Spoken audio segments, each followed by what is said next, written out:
She doesn't even go here. I'm bi, actually. Excuse me. Could the ugly, untalented gays please report to the principal's office?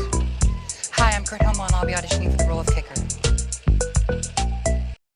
Hello! Welcome in, Not So Straight Nerds. I am your host, Luke. I'm your other host, Alicia. And today, we have what I think will be a fun conversation on the newest Pixar release, Elio. Yeah.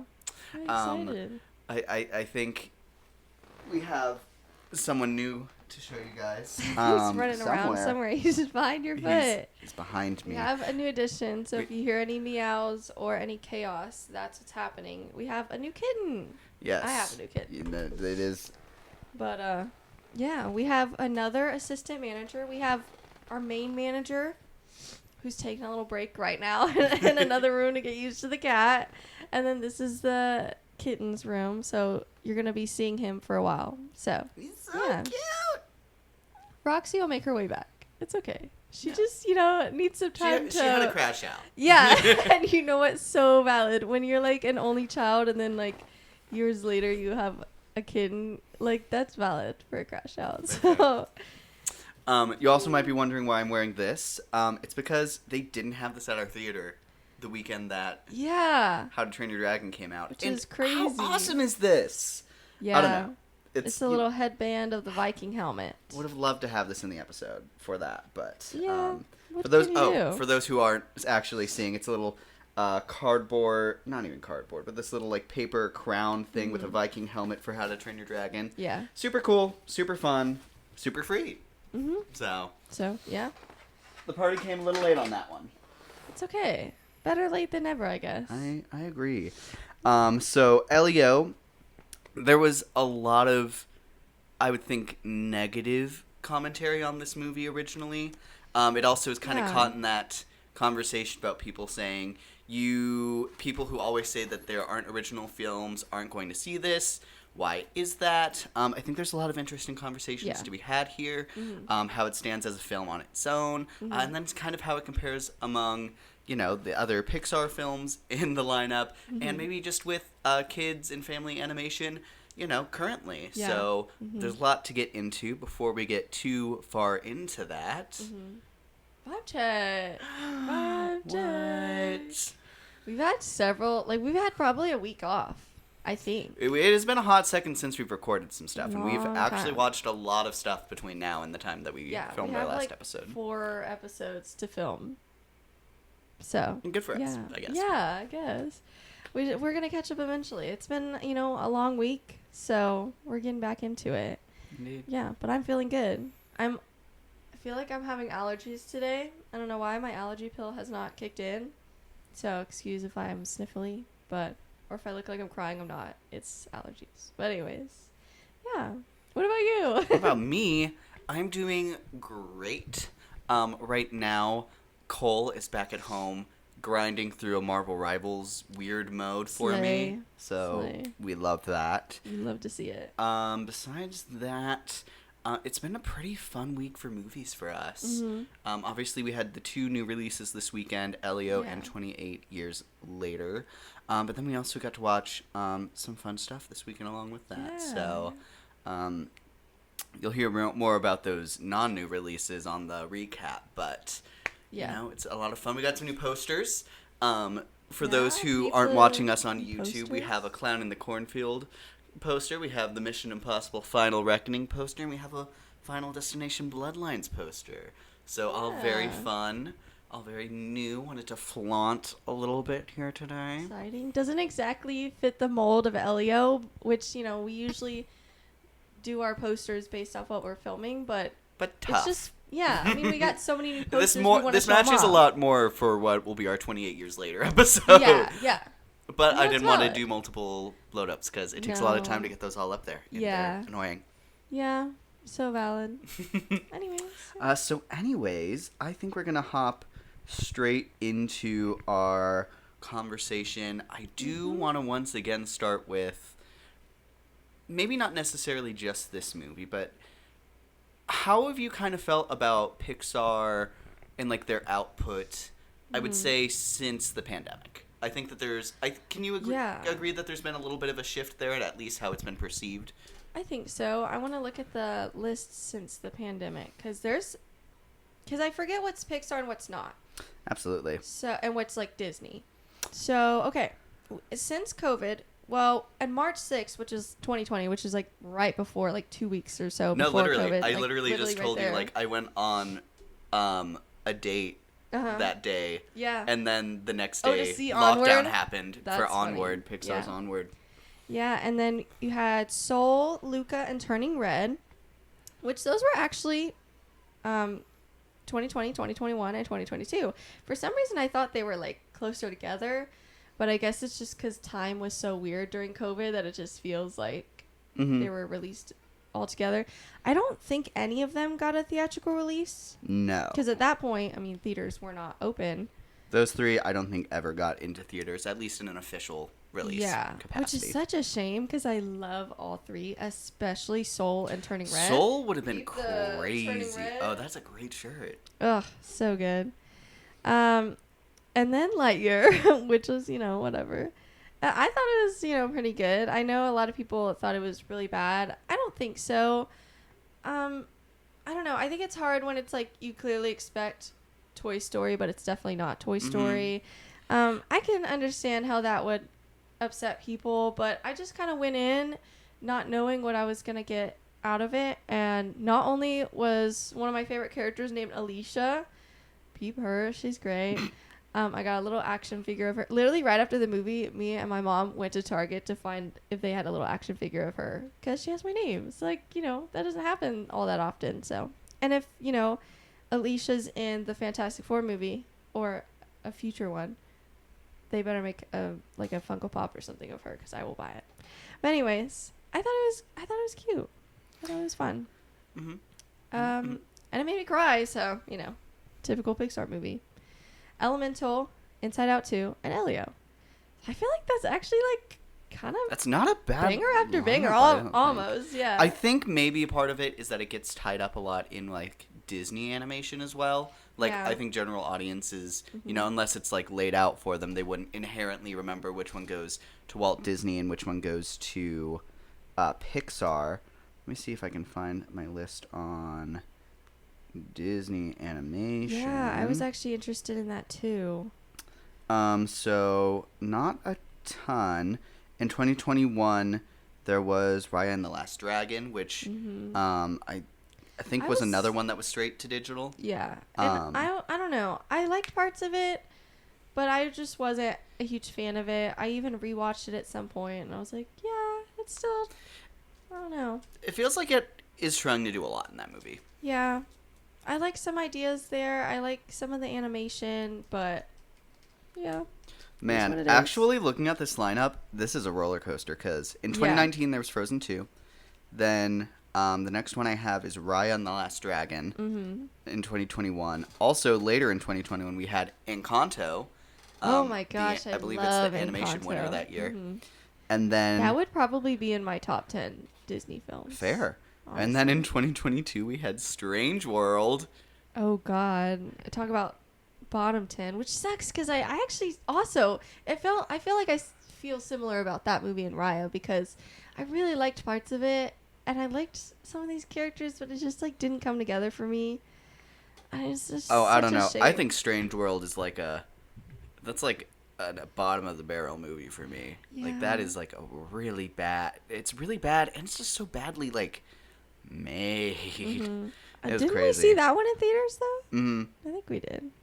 Followed by Wish the next year. I actually liked Wish. I enjoy parts of Wish.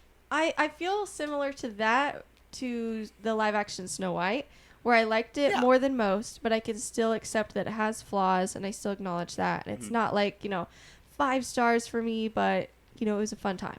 So yeah, I feel like it goes into the category where it's like I still enjoy watching it when I watch it. I can see why others wouldn't, and I can very easily see how this could have been fixed into a good movie. Yeah, like unanimously good movie. But I agree. and then Moana 2.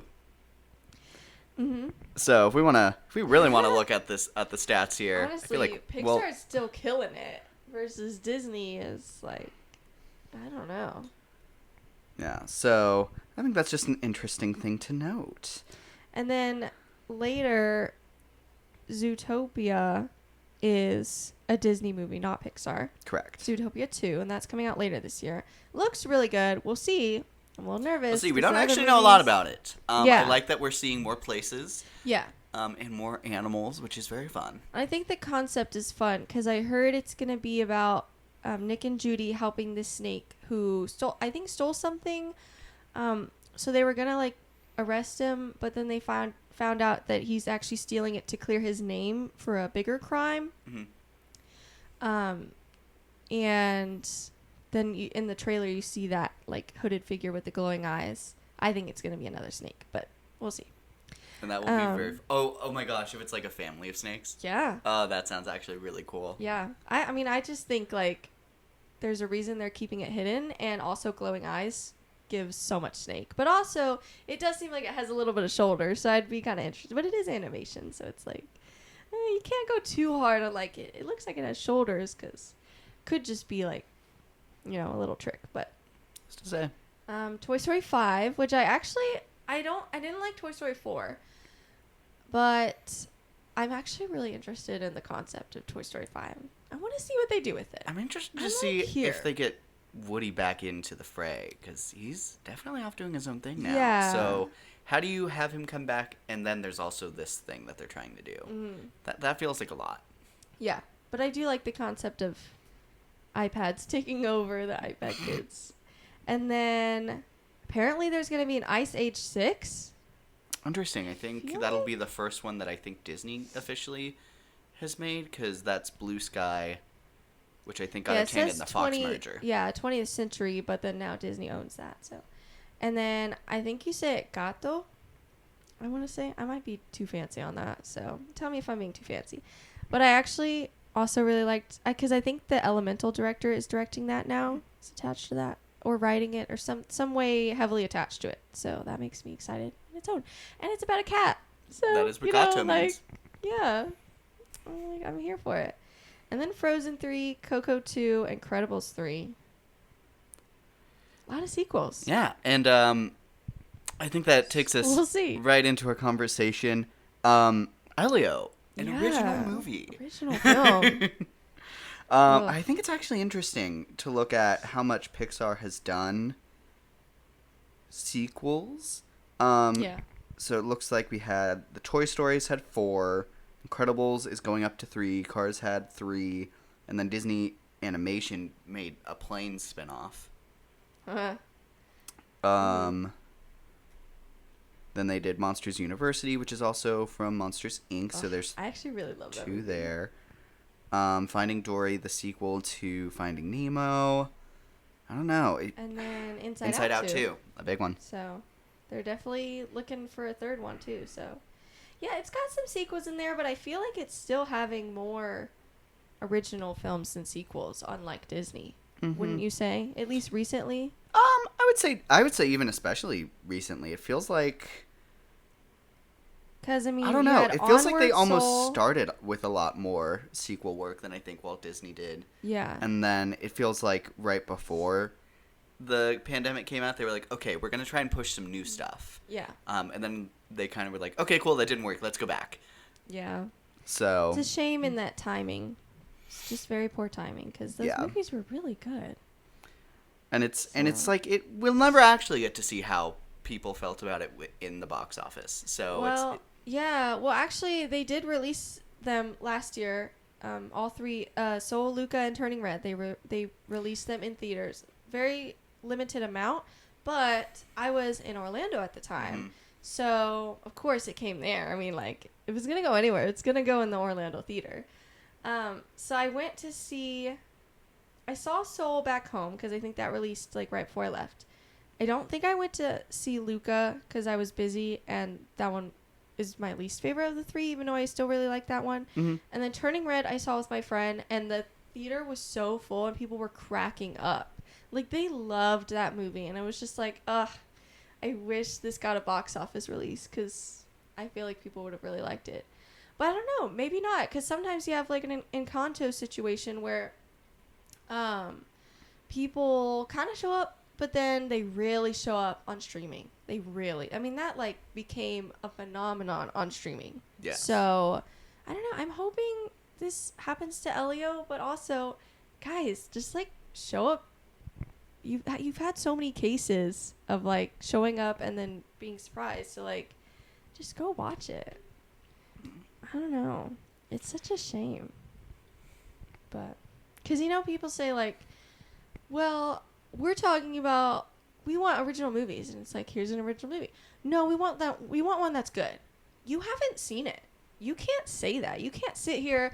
It can have a bad trailer, which I feel like the first one wasn't all that great, but the second one I felt like was as really soon good. as they introduced Gordon in the trailers, that's when I was like, oh, I see the vision. Yeah. But it's like, people will show up for this next Jurassic World movie, even though the last one was horrible because it made a lot of money. But people just love the franchise and will show up because they're not even showing up because they know it's going to be good. It's just like FOMO at that point, I feel like. And I'm like, just show up and like be surprised. I don't know. Especially Pixar. Come on. Pixar's great. I don't know. I think a lot of the problem there goes into them not being able to separate Pixar from Disney animation. It's like, well, I went to go see Wish, and it's the same people making that. And it's like, I mean, that's not true. Yeah. I can see in that vein of conversation, if you don't, know the difference, I can understand maybe some of that sentiment. But maybe they need to do more of that, because sometimes you see in trailers from the makers of, and then they do like their past movies. They need to do not from the makers of. Not from the makers of, whatever. No, they need to do from the makers of like Inside Out. I almost said Zootopia. That's not right. I don't know. What are some other? On this one, from the studio that Toy gave you Story, Inside Out 2, Coco. Toy Story, Coco. They have some bangers here, so. Right? Like, come on. I don't know. It just seemed silly. It seemed like a fun movie, and people showed up in crazy amounts for the Lilo and Stitch movie, and people were still coming out of that saying, just go watch the original, because like they just totally ruined the ending. And then this movie, it's getting really good word of mouth, so I'm hoping next week one will be better. But I don't know. We'll see. Just weird how that happens. We truly shall see. But anyways. So I want to go into pros and cons. Okay. Let's do it. Do you wanna start us off? Sure. I really liked the animation. I thought it was very pretty. It wasn't like unique and like different than they've done before or anything. But because I've seen people complain about the way they animate faces in Pixar lately, with like the round faces and the big mouths and whatever. I've never really had a problem with that. It is very Turning Red with like the facial structure. Mm-hmm. But I don't know. I will say he was supposed to be in middle school, and I never felt like he looked like he was in middle school. Especially not really when he was like short. next to those other kids that were supposed to be from his school as well. Yeah. I was like, he looks really short, actually. But I mean, I don't know. Maybe Someday he'll get Pittsburgh yet. the hiccup surgery treatment. Oh my god, from the the materialist materialist. surgery. Oh god, no, Elio, no. I don't know. I didn't mind it, and I really liked just the animation as a whole. I thought the space stuff was really cool. I thought the designs of the aliens were fascinating. Mm-hmm. I also found it really funny that they didn't have eyes, but they had like ears, even though like they moved like eyes. Like at one point I thought the What are we things talking on the like Glorden, okay. he had two little flaps on the top of his head that moved like eyes.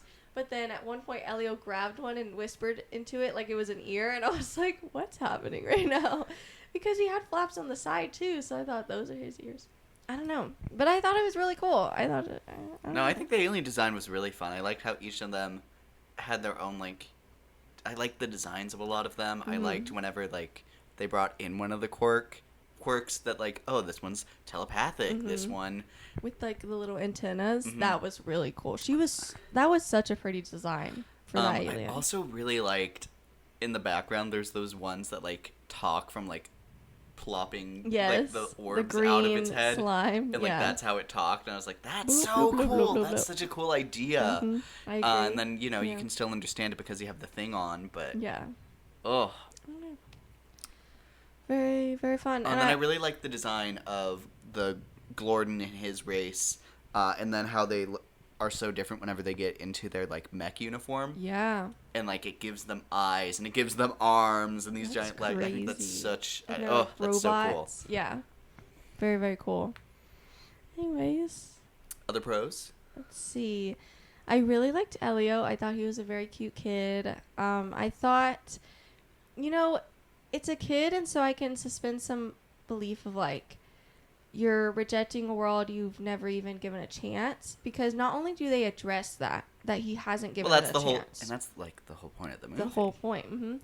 But also, he kind of like, I don't know, he's just so cute, and his story is very sad, and it's very funny that I feel like realistic for a kid to be like, well, this isn't working out. I haven't really tried, but it isn't working out. So aliens, abduct me, or like just immediately trying like a wild thing next. It doesn't have to be aliens, but it's like, I don't know. Kids are dramatic, and so like I felt like that worked, and he was very cute, and his aunt was fun too. She was voiced by Zoe Saldana, which I did not know till the end. So that's interesting. Yeah, that one surprised me. I mean, I guess that's good vocal work if we're not able to place her. Yeah. Because I also liked her performance throughout the movie as well. Yeah. So go her. Yeah. So let's try and get her away from Amelia Perez's Amelia. and move on to Elio's. Yeah. Well, I'm trying to think. But I maybe want to expand the Elio conversation a little Okay. more. Mhm. I do want to try and keep things a little spoiler free for this section. Okay. But just getting into some of the more basic parts. I really loved one of the earlier scenes and like showing how he got his obsession. Yeah. I think that speaks to a very like pure and sincere way about how like kids get these hyperfixations. I think especially after something very traumatic. You're a kid in a Pixar movie. Of course your parents are dead. Yeah. I don't think we ever find out how they died either. No. I'm assuming if it's together, it was because of like a car crash or something. Sure. But I don't know. But I really loved that scene where he's in the space like emporium and like how he's relating himself to this inanimate object. Yeah. That's always out there and looking for, other like for people and connection. And I think that's really sweet to like the idea that they're like he's the Voyager and that's why he needs there to be something else out there because the people that he had here, they're no longer here, so he doesn't feel like he's able to have a connection here without your anchor, and that's what essentially your parents are when you're growing up. And his aunt, he knew that she wanted to be an astronaut, and so when she's giving that up to take care of him, it kind of turns into where she's frustrated and probably is feeling like he's a burden, but at the same time it still very much loves him. But I think he can't see the latter part of that. I think he only sees, I'm a burden to her, I'm ruining her dreams, she must not want me. Sure. And like I need to be out of the way. I think there's also a part of that because he has that hyperfixation on aliens and what's out there.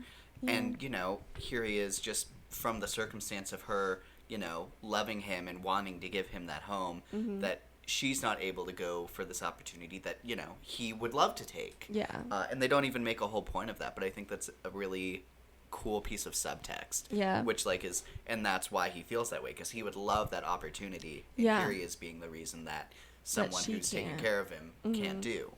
I found it really fascinating in a later scene. They don't talk about it, but they bring that back in a way, and I think it's really fun. We'll talk about it in the spoiler section. Absolutely. But anyway. Yeah. Other stuff, I actually really liked the way he almost had friends at the beginning. Yeah. I think that really ties into the things we see later. If it was just that one kid, he would have. Then that Probably. other stupid kid came in, and then it just spiraled from there. So. Yeah, valid crash out. Yeah, because why are you touching all over my stuff? Like, go away. Mm-hmm. That kid was obnoxious, but also kids, Mm-hmm. that middle school boys. That makes sense. Okay, something else I wanted to ask, and I fear I don't fear. They never gave a solid answer on this, but I Okay. feel like there's an intended representation with Elio that I believe that he is designed to be an on the spectrum character. I think Would so. you agree with that? I kind of got those vibes. And I think in that regard, especially with the guy with like the almost like exaggerated "you're touching my stuff" montage, Yeah. I think that feeds right into that. And then with that hyperfixation at the beginning, Yeah. and then like the idea that like the people who love you don't Antisocialness. know inherently how to, be there for you in the best Yeah. way, and then him not understanding, where other people are coming from. I think, Yeah. Obviously I'm not from that community, but I feel like that's a pretty good, like, rep. Yeah, I agree. I think it shows a lot where people are coming from, and that it's not always going to be easy, and sometimes it's going to be harder for this like group to do things, especially like making connections and getting outside of their comfort zones. But that they are able to do that and thrive in their own environments that they make. I think Elio has a was very lot of fun. He's strength. He's a very brave character throughout. Yeah. And he's a dreamer, so there's a lot of great, things that you can attribute to the rest of that population. I think that's really awesome. Well, and I think it's really cool that even when he chooses moments of bravery, it still shows that he's scared. Yes. Like when he has to have that confrontation, he's terrified, but he still does it. And I think that's really cool. And it's like, even when he's scared, he still stands up for himself. He still stands up for his friends, the community he meets. Like, I found that really cool. Yeah, So, absolutely. very touching. It's like, oh, Elio, I love you. You're so cute. Absolutely. I also wanted to shout out Elio's voice actor. Oh, he did great. I believe Whoever he was. I'm pronouncing. I'm probably gonna butcher this. I'm so sorry. Jonas Kabrib. He did an amazing performance here. Yeah. A lot of emotion. I don't think there was ever a point where like anything ever felt weird or anything. I don't know. It the voice work added a lot. Yeah, I totally agree. This is very fun. I'm trying to think. And then a huge pro for me as well is Glorden. Yeah. What an amazing character. Honestly, this is probably somewhere in my top 10 Pixar characters ever. Probably of all Disney characters. Like, I really like Glorden. So cute. He's such a great... Because a lot of those Disney Pixar movies have, like, the best friend side character. A lot of times they're an animal. In this case, it's, like, an alien, but clearly, like, a cute one. So it's still designed in that same vein, he's but... cute because we hear his voice. Yeah. It's so awesome for them to have this design of this like worm-like creature with like almost these like fang a talons, dune. and it's The like a sandworms, sandworm. yeah. But then like the voice work, I also want to shout the voice work of Remy Edgerly, because God, it just makes that character come to life. Just get in my mouth. And- I love the way he delivers that line. Oh my God. And that's in the trailer too. You should go watch the trailer. But it's like, I'm not fireproof. It's okay. Just get in my mouth. It's like a million rows of teeth. I love, oh my God. And then he's like, I've been a problem, a disappointment, A liability. Ugh. I don't know. I think he's also a really fun character. I think both characters together, it really shows how, you can always find friends in the unlikeliest of places. Yeah. Which is great. You can So find friends sweet. that are so different from you, but you can still feel the same things. Yeah. Because they're both really lonely characters, and they Yeah. feel unseen and Within their community specifically. yes. Mhm. And I Yeah. think there's also a wider conversation here that they definitely, I would say, unsubtly aim towards, where it's like, Yeah. Elio spends the whole movie looking out at space, and they make a good point of showing the Earth is a huge place with a lot of people in it. Yeah. And if you can connect with this alien light years away from Earth, imagine all of the people on this globe On that Earth. also feel the same exact way that you do. Yeah. I think it's a really great message. Yeah. It's also hard to go through that when you're in middle school specifically. That's a really, really hard age group. I know a lot of people say high school can be terrible. I feel like for most people, when they look back, it's middle school that they had a really tough time in. Because middle schoolers are just so mean for whatever reason. They're just heightened emotions and going through puberty at different rates. And it's just a very hard age group. And so, I like that they picked middle school. I wish they made them, like, I don't know, a little taller or maybe change the design. With that, I think there's probably something to be said for it leaning into the idea that he feels like an outsider. Yeah. And, the idea that he doesn't feel seen. So Yeah. he's shorter. Yeah. And then he's so quirky. He's got his capes. He's got his helmet. I think the eye patch was a really fun design. Oh, yeah. I was really confused whenever we first saw, like, the looks of what Elio looked like in the eye patch. Yeah. And I was like, why does he only have one eye? But I actually really like how they incorporated that in really fun ways in the movie itself. I agree. Yeah. Really cool stuff. I do wish if, like, they made him short on purpose, maybe they had one of the bully characters, like, say something about that, like, push him around because he's little. But, yeah, it's just a little nitpicky thing. Sure. So, definitely not a big deal. I could totally see them, like, getting a really short adult to be him in the parks. right. With the design, with, like, the big boots. I'm like, yeah, I could totally. That design was purposeful. So, yeah, with the little cape. And honestly, I'd meet him. So, I'd be like, hey, how you doing? Hey. Oh, and he's going to have the eye patch. Oh, absolutely. So, I wonder how that'll go. I feel like that would be really uncomfortable. But you can only see through one eye. I know. I'm like, I actually feel bad. Maybe he shouldn't have an eye patch. But anyways, what can he do? What can you do? Some other fun stuff. I thought it was really interesting, like, the placement of where he was, where now, like, with his aunt, he's on a military base. Yeah. I think that adds... Oh. That's another trope that I think they use subtly that is used, I would say, in, like, a lot of, like, coming-of-age stories where it's like, oh, my parents are in the military, so I move around a lot, and I'm not able to, like, stay in one place and make connections. That might also be what is his problem, is if he has to move around all the time, then he can't settle down and make friends. In this case, I don't think he is moving around all the time. I think, oddly enough, they flip the trope on its head, and it's like, she works at this base. Yeah.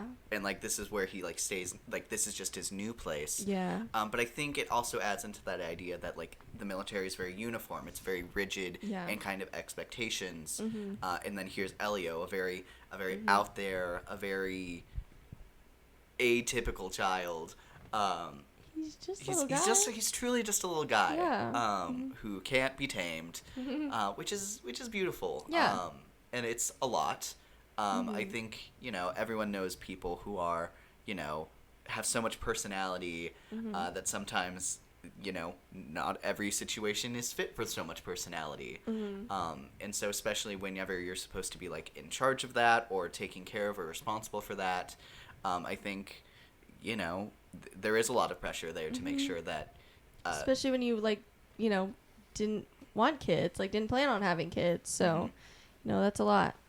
But I found it really sweet that she clearly loved him and wanted to reach out, and she was trying all these things, like, she was reading these books, and she had the book with the emotion faces. I thought that was really funny. Which one is you right now? I don't know, but I think this one is you. And it's like the exact face. I'm like, gagged her a little bit. But honestly, kids will do that to you. Kids will, like, humble you. They'll be like, I think you're overwhelmed.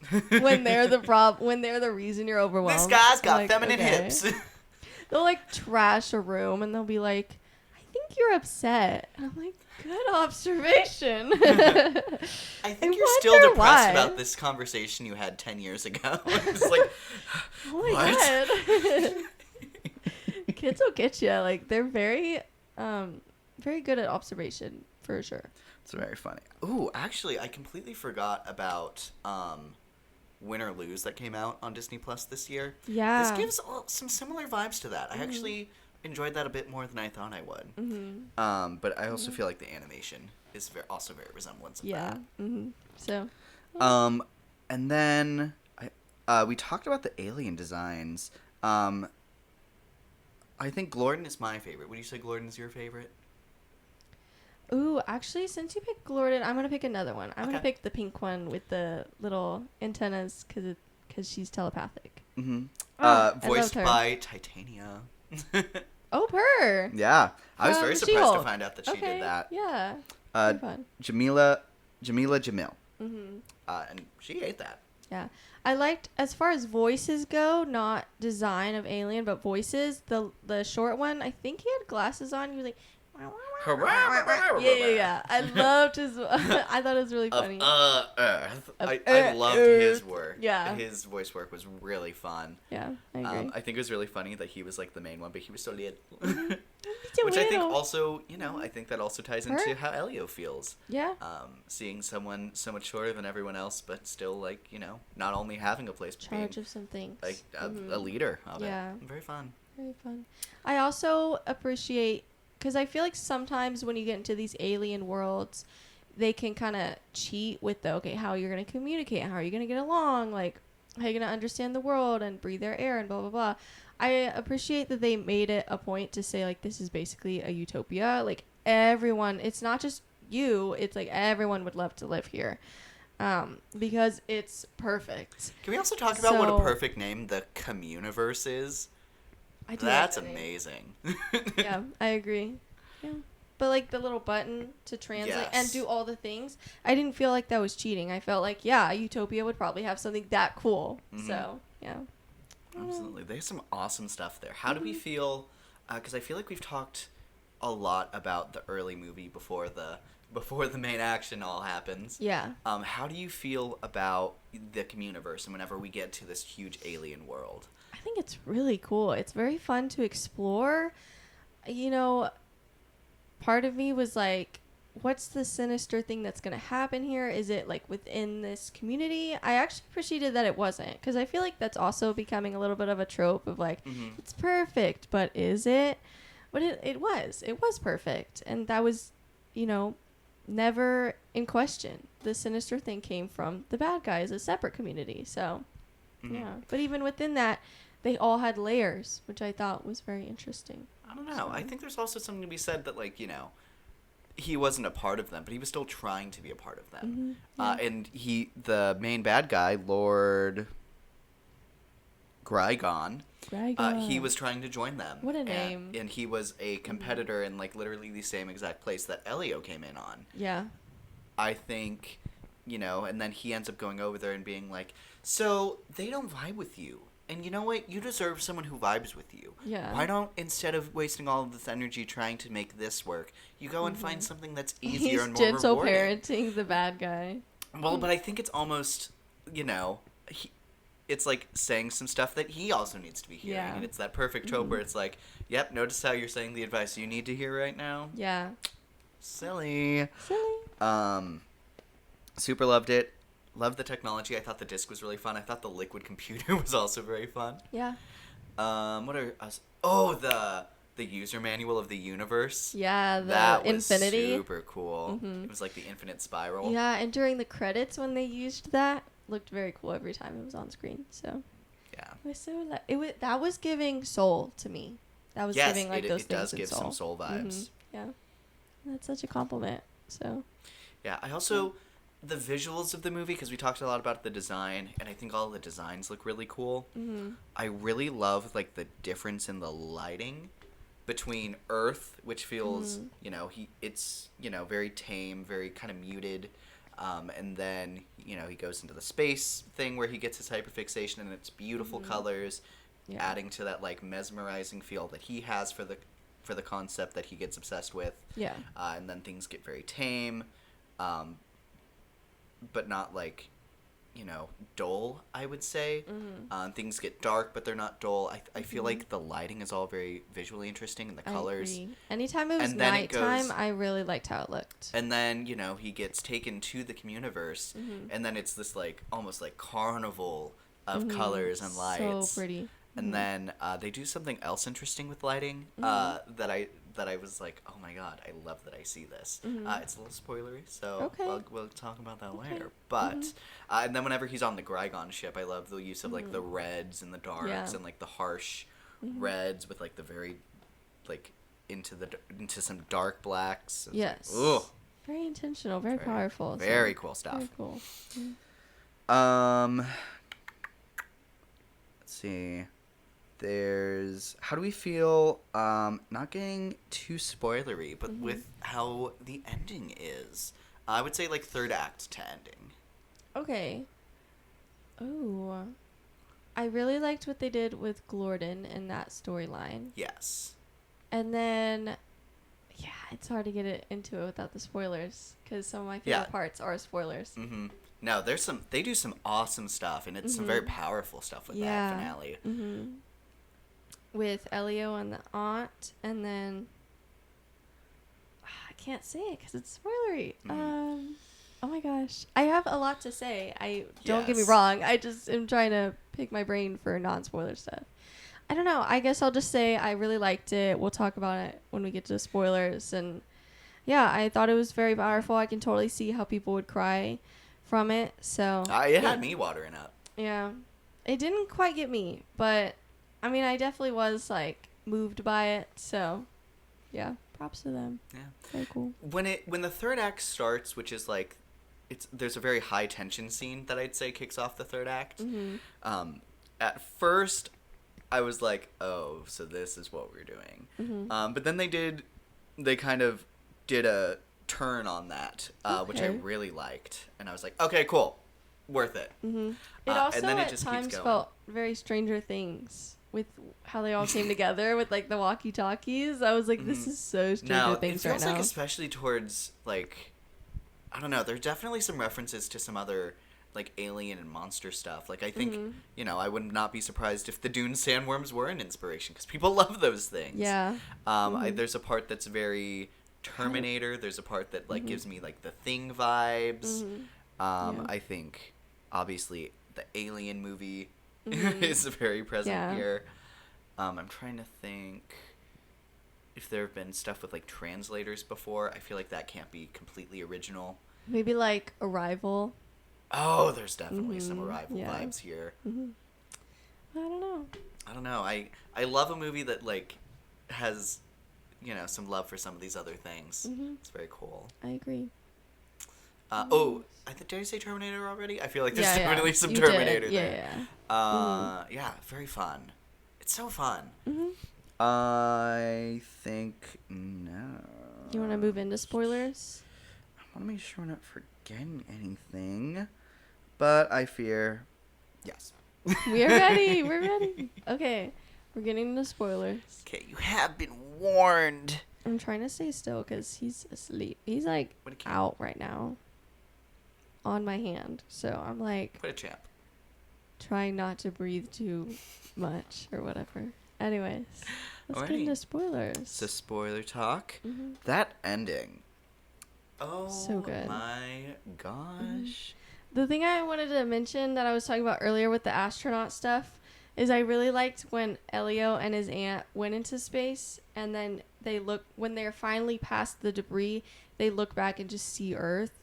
And that was such a powerful moment for me, because that was her moment to be an astronaut. I mean, she's in space looking at Earth. Like, that's her experience. And and it was her kid who, Elio, who that got her there. Oh, that was so powerful to me. I think that was one of like 3 moments I came close to like tearing up. So I loved it. No, at the start of that third act, because I would say the third act really kicks off as soon as they like get into that bubble and start heading back. Yeah. I really liked. Well, at first I was thrown off because it was like, oh, the debris field, right? Her job. So now she's here, so she has to do her job. And it's just like, okay. Yeah, but then the idea that they had to communicate down to Earth. And first they brought back the walkie-talkie guy from the beginning. The nice kid at first. First it was the nice kid, and then he was like, let me give you to the crazy guy. He's like, aliens, let's do this. Yes! That was very fun. But then I super liked them getting like too far away from him And then you start hearing all of the radios from like across the world and all of these people that are helping them get through a minefield of debris. I thought that was really powerful, and tying into that theme of you have to put yourself out there and you have to be open to it, but there's community literally everywhere, all around you. And you just kind of have to be open and willing to find it and that idea that there's so much that inherently unites us, and that you and anything that can kind of comprehend itself have in common. And the idea that there's inherently so many people that will inherently root for you and want you to do well. I think that's a beautiful sentiment. Yeah. That just entire third act was very like Pixar, like that 1-2 punch of like, we're gonna get you to cry, like it's gonna happen. So I don't know, very sweet. Yeah. And then the whole reason they're going back, because while this is happening, Glorden is also dying because he's too cold, because his little disc broke, which can help control your temperature, body temperature. But it broke, so now he's too cold because he's on Earth. Correct. So it's so sad. I was like, oh my god. That's like another. I was like, oh my god, I can't. I'm gonna cry. I can't. Yeah. I really loved when they got Glorden back, and he was clearly not doing well. No. Truly a crash out. And then I really liked the way that his dad like literally breaks out of this armor, and he's like their leader, and no one's supposed to take their armor off. Yeah, because they have Glorden say like it's their biggest dishonor to like ever come out of their armor. And it's this armor that he doesn't want to go into. It's all for his dad because it means so much to his dad and their family. Yeah. And he feels like an outsider because he doesn't want to be in the blood wars. Yeah. It's like, and sorry, so, I don't want to kill people. And so you literally see his dad literally open his chest, very reminiscent of like opening his heart. Yeah. And then his like little squishy self, and like the idea that like the what's inside of that huge rough armor comes out to come and swaddle his son up in what his mom usually does. I was gonna say used to do, but she's alive. She's alive. She's just fighting the blood wars. Yeah. Oh my god. Being able to say that. Yeah. So it was so sweet. Yeah, I was it's like, very sorry, sweet. I know it's a little loose, but I don't usually do this. Your mom usually does this, and I'm like, but he's trying. So yeah. Ugh. And then they hit us with that line. I might not always understand you, but I'll always love you. I feel like it would be crazy if that's never been said before. Yeah. But I feel like it. In any case, it's crazy it's not said more. Because what a great line. I agree. Very simple, very powerful. It's windy. Very. I was like, oh my gosh. Anyways. What else? And then also, I really like the shot where they're like, hey, we're officially going to let you join us. You saved everyone. Here's your badge. And then, you look back and you see his aunt standing right in front of the planet Earth. I think that's also a very powerful shot. I like the idea that it's not a no, it's a not now. And the idea that he can always come back to this community that he found. Yeah. And I like that everyone supports that. I like that Glorden's super excited for that. I think. Yeah. We were just having a conversation about original movies. I don't think we need to come back to Elio at any point. However, an adult Glorden or an older Glorden and Elio reunion sounds so sweet to me. Very fun. And it's space and so many quirky designs. I feel like you could do something really fun if you came back here, if there was enough to warrant it. Yeah, I agree. I also really loved, whenever he first showed up, whenever he sent his message to the Communiverse, he included like the send off of, okay, bye, I love you. And then, everyone kind of took that as like that was the typical, goodbye to his species. And then as he's being, sent back to Earth, at first you hear the main guy say that. And then, Elio loses his translator, and so you hear all of these different aliens, saying... The murmurs. Saying it in their own language. And then it, like, focuses on Glorden saying it, and this really weird, like... and it's, It hits so hard. Perfect. Mm-hmm. And then they go back, and then he has friends. His friends. They're not beating him up anymore. Oh, and then I love when the universe comes to Earth, Mm-hmm. and it's that is beautiful. And they freeze it. Ugh. I love when they freeze the scene and he like gets out of it a little bit hesitantly. And then I also wanted to mention the clones. Yes. Mm-hmm. The clone stuff was very fun. Mm-hmm. I feel like that's a really fun thing that they didn't add in. It's very Yeah. Terminator, very T2. I really liked what I was saying earlier about the lighting is I actually really liked things were a lot more muted whenever Elio was in the scenes with his aunt and on Earth.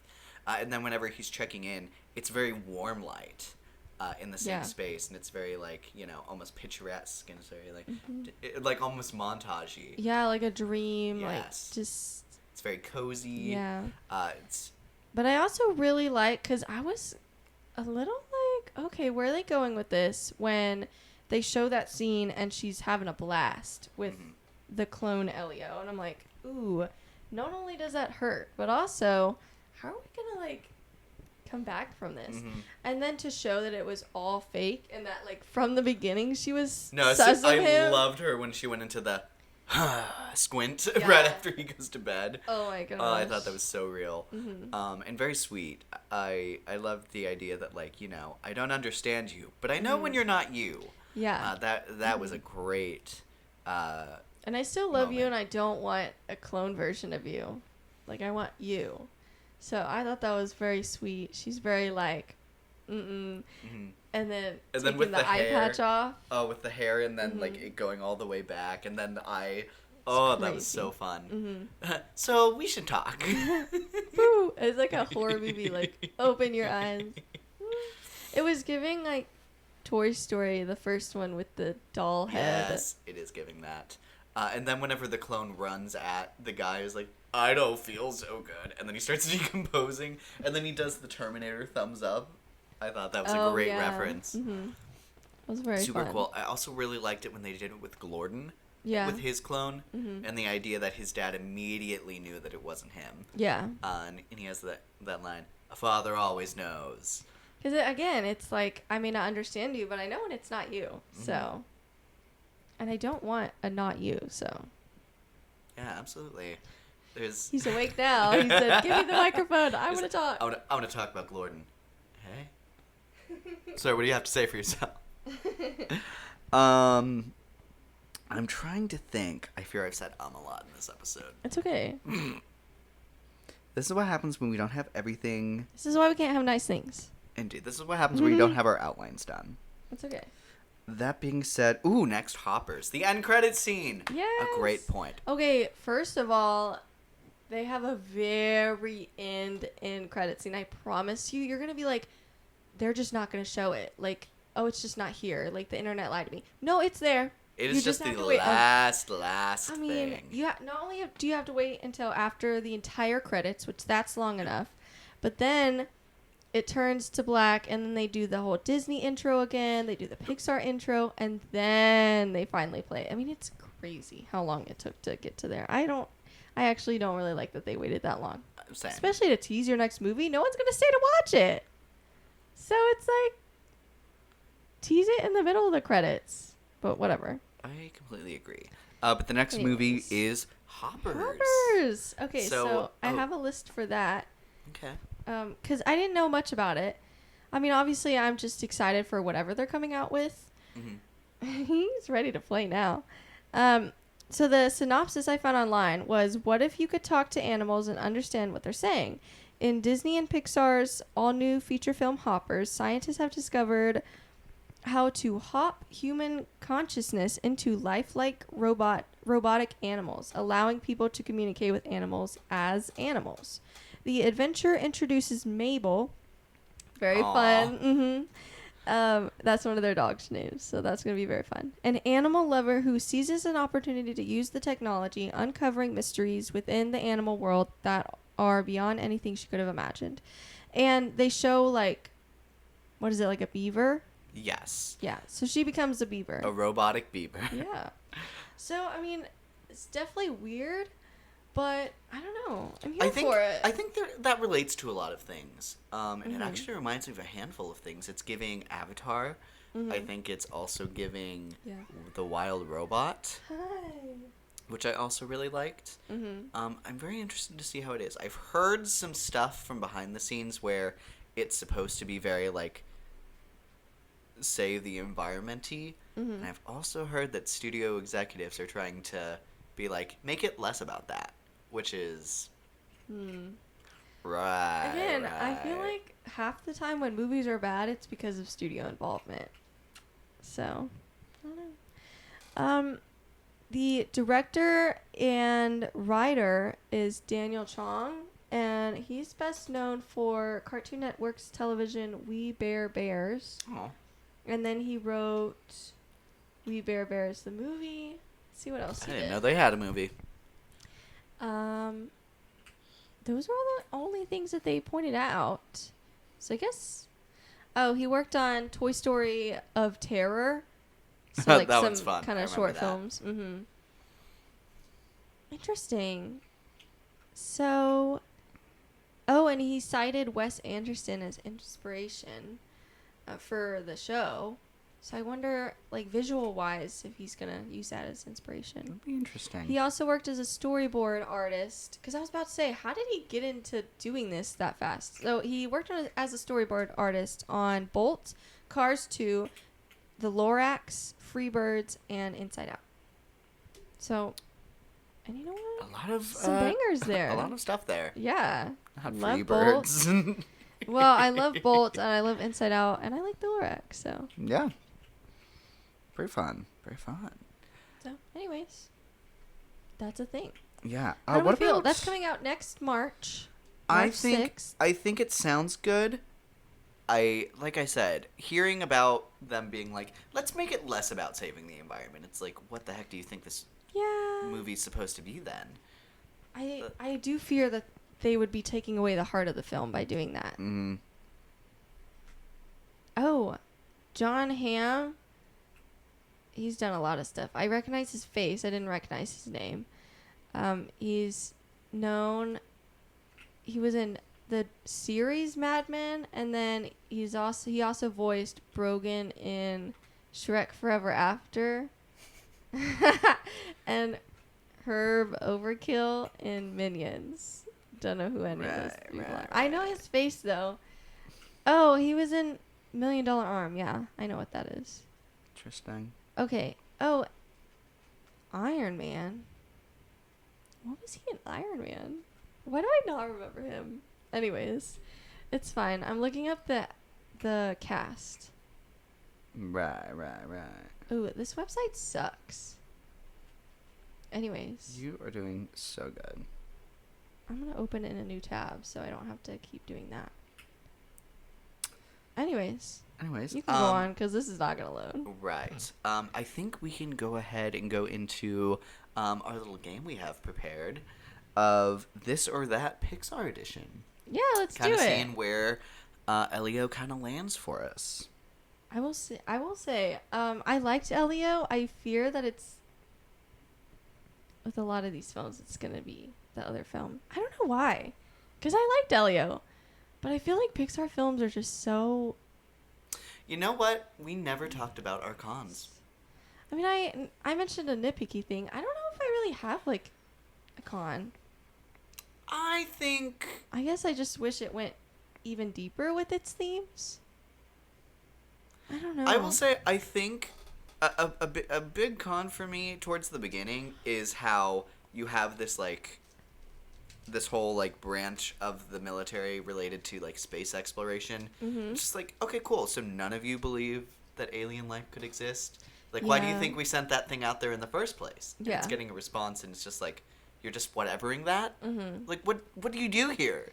It was a little silly. I agree with Um, that. They were all like, "You're crazy," and I'm like, "Then why'd you send it out?" I mean, even like in our real world, we're sending things out to see if there's something else out there. Like, that's crazy.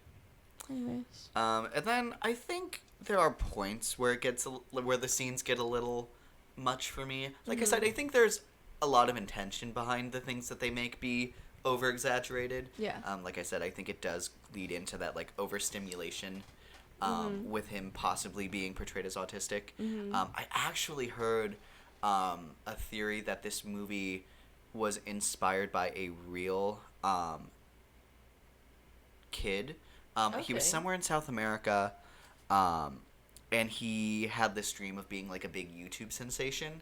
And so him and his family did a lot of videos, and he was ill with something, and ultimately he ended up passing away really young. But a lot of people on the internet flooded into his channel, so he gained like he was internet famous like right before he ended up passing away. And so sad. But I think if that is true, I think it's a great movie. So, and I think it's a great tribute to following your dreams and, you know, finding a community that supports you. Yeah, period. So I love that. Yeah. Yeah. Besides that, I think there's a bit of nitpicky stuff I have throughout the rest of the film, but you know, overall, so heartwarming and so fun. Fair. So this or that. So do you wanna lead us on this one since it was your idea? Yeah. Okay. Okay. So I have a list of Pixar films. There's a lot. So we're going to go back to the very first Toy Story. Okay. Toy Story or Elio? I'm gonna say Toy Story. Gotta go with Toy Story. Like, it's a classic. Okay, what about A Bug's Life? I'm gonna go Elio. Me too. Although I like A Bug's Life. And I like the messages of that film as I've grown up and understood them as a deeper level. Actually, I feel like it's So. been a hot second since I watched A Bug's Life. I might need a Yeah. rewatch, but I fear I'll still feel Elio's on top of it. Yeah. Toy Story 2. This is actually I'm gonna say a Elio. controversial one. Yeah. Well, I don't know about controversial is the right word, but like A lot of people really like the Toy Stories. Mm-hmm. I think they're great. I think the first one brings a really great idea that every kid has thought about, and what a great like thing with that. Yeah. Um, I think as the a first franchise, I think it's a scooch like overappreciated. I would agree because I think the first and third one are to me like perfect. Sure. But the second one I still really like, but I can understand and see the areas that make people just don't like this film. Like my uncle hates this film. He hates Jessie though, so that reason isn't valid because Jessie's awesome. I He feel finds like- her annoying, but I'm like, I don't know. I feel like she comes Yeah. into her personality in 3. And 2, I feel Yeah. like it's just it feels too similar to Woody to me. yeah, well, and oh really? You A feel little like bit. it? Okay, interesting. I don't know. I don't know. And I feel like it's just like inherently it's a lot more of like oh, you had a lot of Western in the first one. Here's a lot of Western again here. We're going to even like triple it here. Even more. I just like the chicken guy. I think he's funny. Al. I think the scene where he's eating Cheetos, that's like ingrained in my brain for some reason. I don't know why, but I loved that scene, and then it falls, me- and he has like orange hands, and I'm like, For this me, it's guy's the scene just of a him guy, crying in like- his chicken costume on television. Yeah. Because Poor why guy. did you put this on television? But also, Toy Story 2 has one of the most satisfying scenes in animation I was just about to say that. ever. Period. Not Pixar, not Disney. Period. And you all know what it is because it's that iconic. Thank you. Sorry. We're good. It's still recording. Oh, you stink. You need to go like potty. What? You need to go potty. Thank you. When he gets gassy, he needs to potty. That's what I've learned. Like a child. Anyways, it's the scene where they're cleaning Woody up. That guy, he's fixing him up to look all perfect to be on his collection. So, King. love that scene. He's like, I think I can jump up, but I don't know if I want to. Anyways. But yeah, so your answer? Oh, I would still say Elio. Okay. But I do like Toy Story 2. Yeah, it's still good. Ow. Good. Okay. Oh gosh. I scrolled way too far down. Monsters Inc. It's Monsters Inc. Duh. It's gotta be Monsters Inc. Ooh, I'm gonna get some hate for this one, but Finding Nemo. I gotta go Finding Nemo. I'm gonna go Elio because I've never been Finding Nemo's biggest fan. I'm sorry. I think it's good. I think I don't know. It's just it's fine.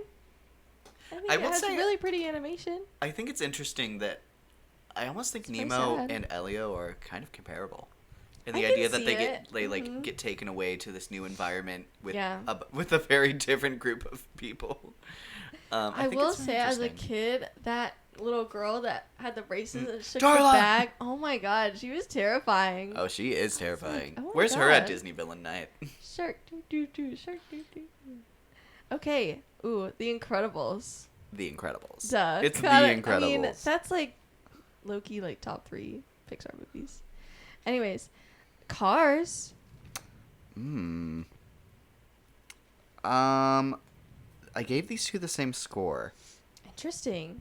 I fear I'm gonna go Cars. I'm gonna go Cars, but this one's really close. Okay. I don't think Rest it's that assured, close to no me, other but- Cars movie gets close to this close. Yeah. I feel like for me, Cars 3 would get kind of close, but it would still be Elio. Definitely not Cars 2, though. I liked Cars 3 more than I think most people did. I was surprised. Me too. But 2, yeah. Ratatouille. This Here's is where easy. my hot take is. Oh my god. I No, go don't Elio. say I'm it. so sorry. No! Like I had to rewatch Ratatouille whenever I first started like scoring movies like this. Oh no. And I was like thrown off because I was like, I don't love this the way other people love this. That's I recognize crazy it's to good, me. but I don't know. And then I hear people talk about it and it's like, I see all of that, but I don't feel all of that. Interesting. And I don't know why, but I just love Ratatouille. Ratatouille is just not near my favorites of Pixar. Should we like do a top 10 Pixar movies? That could be fun. Maybe we could. We could ballpark it after this. Yeah. Wall-E. Wally's. Another kind of you love it or hate it, I think. I fear I'm in the love it category, and Me it's too. above Elio. Me too. Yeah. And I know like the ending with the humans kind of throws people off, but I think that's kind of the whole point. Like that's what it was leading to. It's that like then you see what's happening here. So, Up. It's up for me. Of course. Man, Of can we talk about what a course. goated run this is so far? No, for real. Oh my And then gosh. it's gonna keep going with Toy Story 3. Indeed. Another one I have to go Toy Story 3. Toy Story 3 is my favorite of that franchise. Absolutely. Like by far. I think, it's so good. I can't tell you how hard I cried watching that. I'm pretty sure I watched it in theaters. Yeah, I would have been 8, so yeah, I would have seen it in theaters. Oh my gosh! But I'm just thinking, like in general, and when watching it, the amount of tears I shed when they're all like holding hands, like accepting About to their fate. die. I'm like, oh my god! I don't. That stinks. I'm sorry. Anyways, what can you do? Breathe through your mouth. Anyways, oh my god. We're gonna end our run here with Cars 2. I know this is a really hard decision. It's gonna be Elio. It's gonna be Elio. Brave, Pixar's princess movie. I keep going back and forth on how much I like Brave. It's always, like, I always acknowledge it's good. But, like, I feel like every time I watch it, I, like, either I'm like, oh, I like this more than I remember, or it's like, oh, I don't like this as much as I remember. And I don't know why. I keep going back and forth on it. I will say, I feel like I won't feel that way towards Elio. Currently, they both have the same score for me. I'm gonna go Elio. Okay. Monsters University. Oh, I'm gonna actually go Brave. Sorry, I never said that. With Monsters University, I love everything that happens in Monsters University. I wish, like, the message and, like, the heart of that movie doesn't hit as hard as I want it to every time. Elio hits. Yeah. So I'm gonna go Elio. Okay. I'll also go Elio. Inside Out. It's Inside Out for me. Yeah, me too. The Good Dinosaur. It is gonna be Elio for me. I found The Good Dinosaur really boring. Stepped in the water? I haven't watched it in a while. I watched it in theaters. Yeah. So I can be, like, in the group that can, like, make a T-shirt about that. Okay. Cool. Yeah, I did not like that a whole lot. Okay, Finding Dory. I fear it is a hard Elio on this one. Same. Cars 3. It's closer, Yeah, but it's gonna go Elio for me. me too. But I do like Cars 3. Indeed. And then Coco. Coco, hard Coco. Oh, me too. Ugh. Coco's, I also think is like top 3. I always adore, like, love Day of the Dead stories. Yeah, Oh, this one good. one goes hard. And the music, oh my gosh. Pixar was like, oh, we kind of cooked here with the musical. They Mhm. almost never do music stuff, so there you go. Indeed. And he's in a playful mood now. Indeed. Incredibles 2. I like The Incredibles 2 more than most people do. Mm-hmm. I just like seeing more superheroes, Yeah. and I think they do some interesting stuff with the villain in the beginning. Mm-hmm. But I'm gonna go Elio still. Me too. Toy Story 4. Toy Story 4 is another low one. How bad did I rate that one? The same as Finding Dory. This one's so I'm gonna definitely go Elio for me. Elio. Mm-hmm. I will say, it did show me that, like, because even though the story itself is rough, I love all of the stuff they do with, like, what comes alive in the antique store. Yeah. And they do some interesting stuff where I'm like, you know what? I'll always enjoy being here in some capacity. Mm-hmm. But, like, make a movie while we're here. Yeah. I Not agree. good. Um, Next was Onward. Then we start getting to our COVID movies. Yes. So we're going to start with Onward. Onward. I thought it was all right. It doesn't thought hit it was me okay. as hard as a lot of the other ones, so Yeah. it stands out a little bit in that regard. Mm-hmm. But I go Elio. Yeah. So then we have Soul. It's Soul for me. For me, it's a hard Soul. Mm-hmm. Luca. I go Elio here. This one's really close for me, but I don't know. It's like fairly close to me. I don't know. Luca. But I would still pick Elio. Luca's good. It goes down a little for me.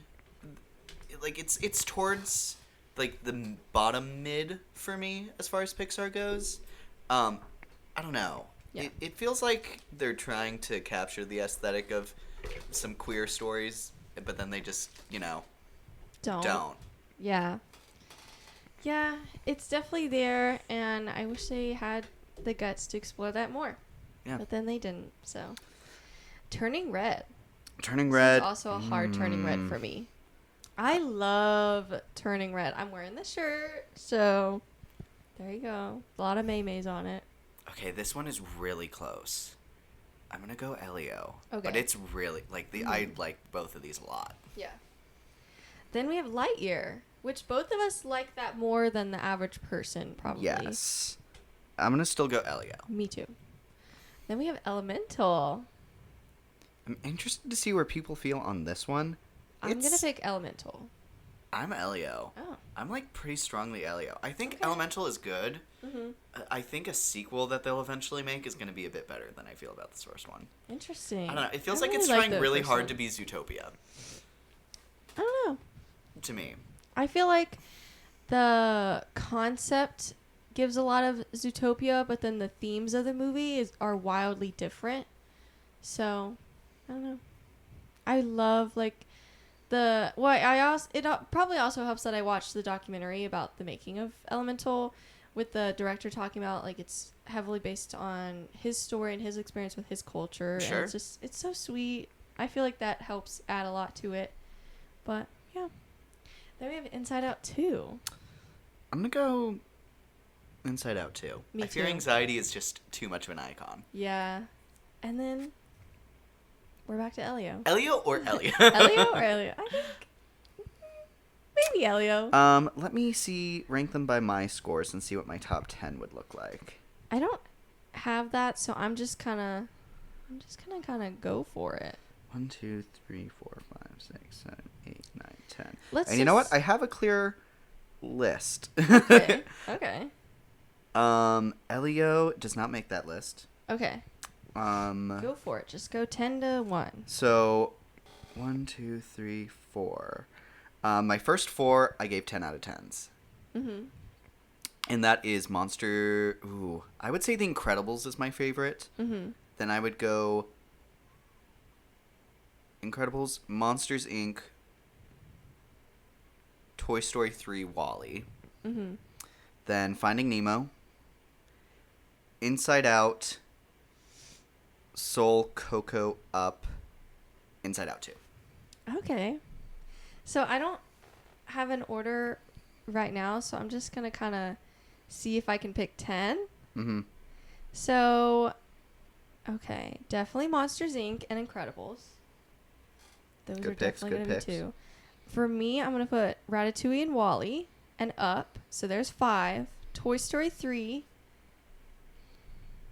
Inside Out. Coco. Did you say Okay. Turning Red already? No. I'm trying to decide. I have 2 left, but I really want to do Soul, Turning Red, and Elemental, so I have to kind of pick. Okay. I'll do Soul and Turning Red. Okay. I don't really know what my order would be from 10 to 1, but those are 10 movies. 10 of my favorites. I feel like Incredibles and Up would be in my top 3. Coco would be in my top 3. Those are probably my top 3. And then Ratatouille would be really, really up there, and Monsters, Inc. So, Red. I don't know. Pixar's got some bangers. They absolutely hard. do. And I feel like Elio, while not necessarily in the top 10, it is definitely... It's definitely up there. Yeah, it's definitely in the conversation with all of these. I would probably do like 1, 2. Bless you. 1, 2. Let's see, 3. I'm trying to count how many I didn't pick in my top 10. 4, 5. So it'd probably be number 16 for me. Okay. I would say something like that. So that's not bad. For sure. I feel like Pixar has mostly really, really good ones, a few like pretty bad ones, and then a few okay ones. Yeah. Yeah. And the bad ones are mostly sequels. So Inside Out 2 really like came out and was like, we're gonna do it differently. So Yeah, anyways, absolutely. yeah. From there, do you want to guess what the highest performing Oh, it's Pixar Inside Out movies 2. Yes, let's say top 10. Oh, okay. I knew that because Inside Out 2, I think, is the highest grossing animated movie ever. It's certainly up there. It's either that one or, quote unquote, The Lion King. I don't count that. I think that's stupid that they count that as animation, but whatever. Because they called it the live action Lion King, and then they want to say, well, it's the #1 anime. And I'm like, no. No, you can't already have both. No, you can't have both. You already have an animated one. Anyways. But it's 3D animation. Whatever. Shut up. Shut up. Okay. Oh, God. Okay. Toy Story 3 would definitely be in the top 10. Toy Story 3 is number 4. Yeah. Toy Story 4. Is number 3. Okay. 4, These 3, are all and 1. these are all in the $1 billion club, by the way. Yeah. The top 5 broke $1 million. Oh my $1 billion. God. Okay. What about the... Oh, did The Incredibles 2 make a lot of money? It did. That is number 2. Okay. So I have 1, 2, 3, 4. So you have 5 through 10. And I have one more $1 billion one. Yes. Oh, God. I would not have guessed it was this one. Oh, God. Is it Monsters University? Monsters University is number 9, Okay. which made $740. Okay. What about Coco? Coco is number 8, Slay. and it made $796. Okay. 796. Oh gosh. It's hard to guess. What about Cars 3? Or any of the Cars No, movies? Cars 3 is pretty low. There's not a Cars in the top 10. Oh my god. The highest is Cars 2, Oh. which is Why? 14th. Why? Well said. Is Brave in the top 10? Brave is at 15. Dang. below Cars 2. Dang. The first Inside Out? Inside Out 1 is number 7, and that one made $850. Okay. What about... Have I said Finding Nemo yet? You had not. Okay. That is number 6. That one is Slay. 936. So there's $1 billion above that. What about Up? Up is number 10, and that made 731. What about Wall-E? Wall-E. I feel like I'm also just Wall-E missing it. is 16, below Brave. Okay. What about the first Toy Story? Toy Story 1 is 21, pretty low. Oh, whoa. Below Okay. Cars. Below all the Cars Oh my movies. gosh. So I'm still missing 5. Yeah. Are you? So you're missing Oh my just gosh. 5. Yeah. Is it Finding Dory? It is Finding No! Dory. It made a whopping Oh, no. $1,025,000. Oh god. Honestly, we should be glad they're not talking about another one of that. That's crazy. That Very is a disappointing. crazy top 10. Is Elemental in the top 10? Because that made almost $500 million. Elemental is number 18. Oh. The total I have is 484. Okay. How many do I have left? Of the entire list? No, That was no, the top of 10. the top 10. Oh, that was the top 10. Right? Because you said... Yeah, because Up was last. You got Inside Out, Monsters University. Yeah, you had everything. Okay. Per. Right now, Nice. the lowest one that had an actual release, although I guess I have Turning Red, Luca, and Soul on here. I don't count those. Those didn't get real releases. Yeah. So. But And really, neither did Onward. But still, Soul at least crossed the century mark. And then Oh, Onward is her. also still in a goofy place. It's above Yeah. those other 3. Mm-hmm. But the lowest outside of... then there's Lightyear, which is, not completely out of the conversation. I think most of that is from, just audience reception. Mm-hmm. Yeah. And then followed after that is The Good Dinosaur. Dang. Because you I know what like it. conversation I will not agree with? That Lightyear was worse than The Good Dinosaur. You Yeah. cannot like Lightyear. You cannot say it was worse than The Good Dinosaur. Yeah, I agree with that. I can't fathom that conversation. Lightyear was giving like Interstellar. My thing And is, I know people are gonna be so mad that I said I mean, that, that but is it's just true. I feel It's like just true. You don't have to like agree that the quality's the same, but the themes of like leaving and like coming back to years lost and people dying, that's Interstellar. I fear Lightyear would have done so much better if it just wasn't like if it wasn't trying If to it be Buzz wasn't Lightyear. Toy Story, yeah. Yes. If it was just an astronaut. Because also I loved Chris Evans voicing that. But I wish he just voiced an I like astronaut. the whole voice cast actually. Yeah. I thought it was very fun. I thoroughly enjoyed that movie, Yeah. and I think I also just didn't go in thinking it was going to have anything to do with Toy Story. So Oh, okay. I did too. And then so I probably felt better about the movie than other people. I also love the cat in it. So, well, because Socks. also I think yeah. My mom also bought like a little plush of that you press its paw and it like talks to you. I think they also suffered by advertising it as the movie that made Andy want to buy Buzz Lightyear, because that's also just feeding into it's Toy Story, and I'm like, it's not even the same It character. really isn't. Nope. Although, I mean, heck, right after the movie, we did go and buy the action figures, so I guess that was still valid, but also, Fair. I don't know. So opening weekend wise, I think we can start looking at some of these numbers. Yeah, So do it you want to did do the open- reception first? Sure. You know what? Great idea. So, critics is actually pretty good. It's certified fresh, and it's at 84. And audience is at 91. So, audiences appreciate this a little bit more than critics do, but critics also liked it overall. You said it was at 81 for a critic? 84. 84. 91. And you know what? That's pretty low for Pixar. Yeah, but The lowest one they rated was Cars 2, which got a 39. oh my gosh. But then the second lowest goes to a 69. So, Oh, well, yeah. and that's with okay. Cars 3. Four cars. Not a lot of fans of the Cars franchise in the critic sphere. I guess Audience-wise, we'd be looking at...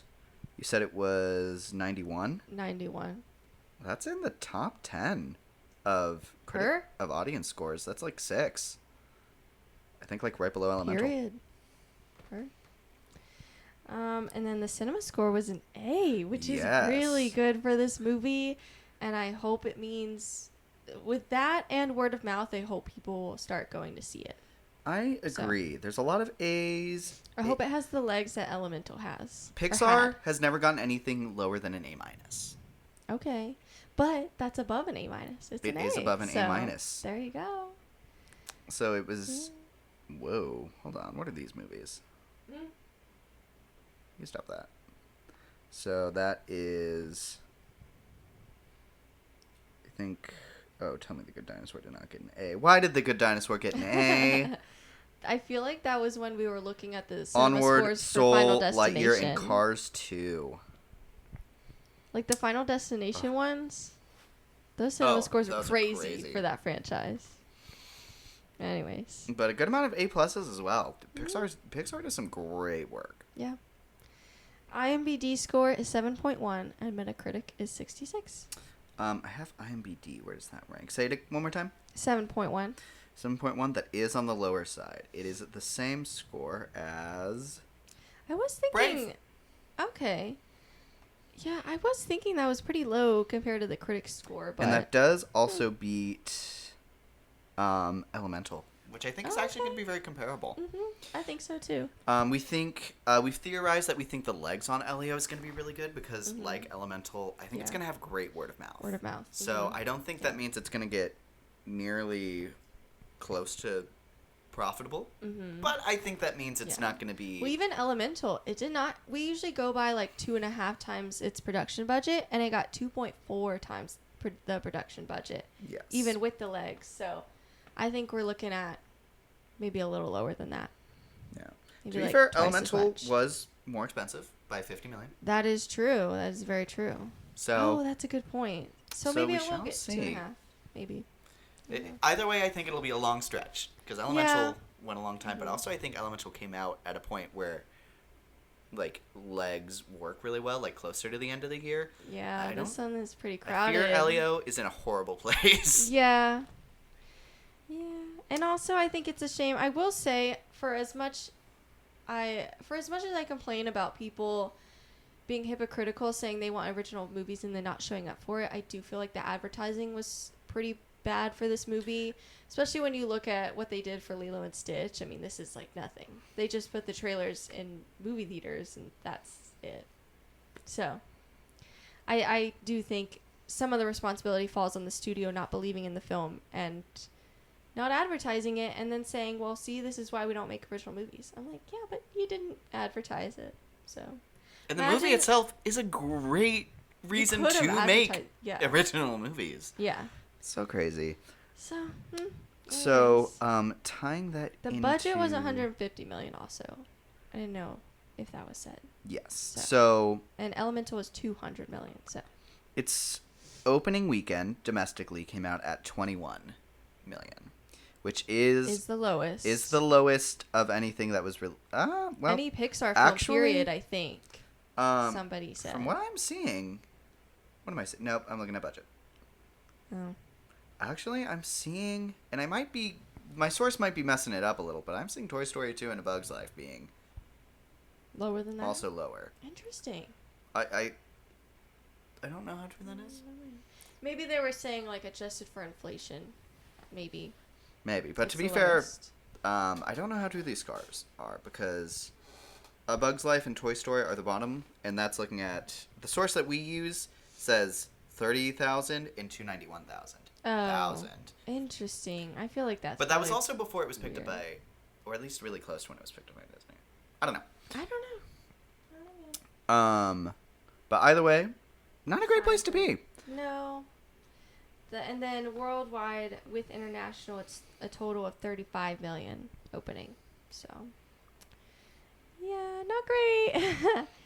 But I will say, I was looking at the numbers for Elemental. It looks like the opening weekend for Elemental was 30,000, So it's higher than that. I'm guessing. Actually, I don't know if that might be domestic. Actually. That was domestic, Dang. so it is behind. So that is, pretty. I will say, I feel like Interesting. Elio would be more applicable to the international audience. It looks like right now, 21 was the domestic, 14 was the international, which I feel like is a little low on the international side. Mm-hmm.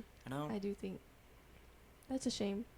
don't know. It has it talks a lot about like international and like the earth as a whole. So I would feel like that would kick in the international audience a scooch more than it does. But I guess they never really But advertised also, that. yeah, I don't know if they advertised that. I don't know how they advertised it in general overseas, the movie in general. So Indeed.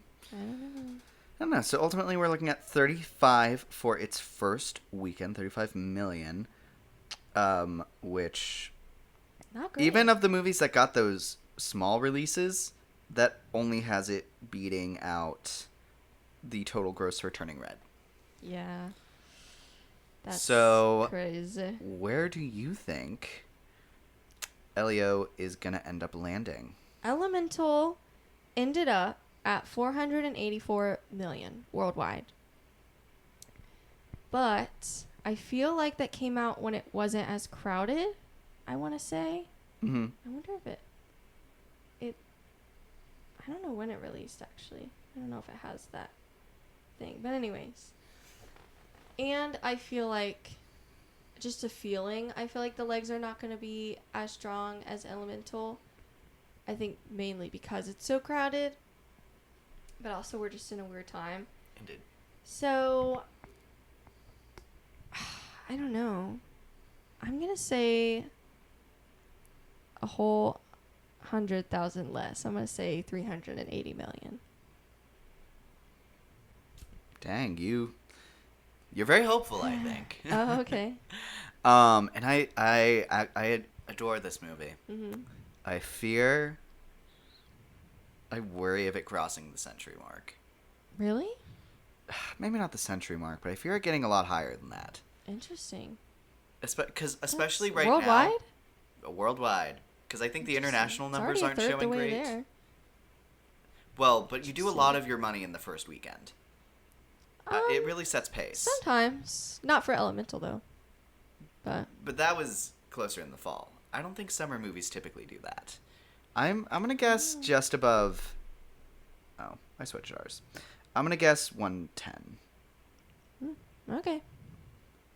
Because also I did also look at our scores for our projections, and we are typically way ahead.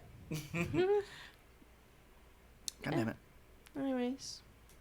So I would love to be proven wrong, and I would love for this to get closer, but I unfortunately fear the internet might win on this one. Maybe. I hope they don't. That dang internet. You said 380? Mm-hmm. Okay. So we shall see on that. Yeah. Any other thoughts on Elio before we kind of send everyone off? I don't think so. That's all I gotta say. Any?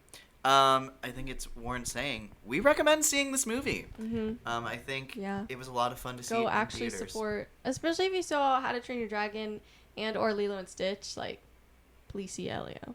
Yes. I'm side-eyeing you a little bit if you don't. So, or a lot. Anyways. Yeah. So that being said, what are some of your favorite Pixar movies, and how do you think Elio is going to perform at the box office? Let us know your thoughts. And until the next time, I'm your host, Luke. And I'm your other host, Alicia. And thank you guys so much for watching Not So Straight Nerds. Bye.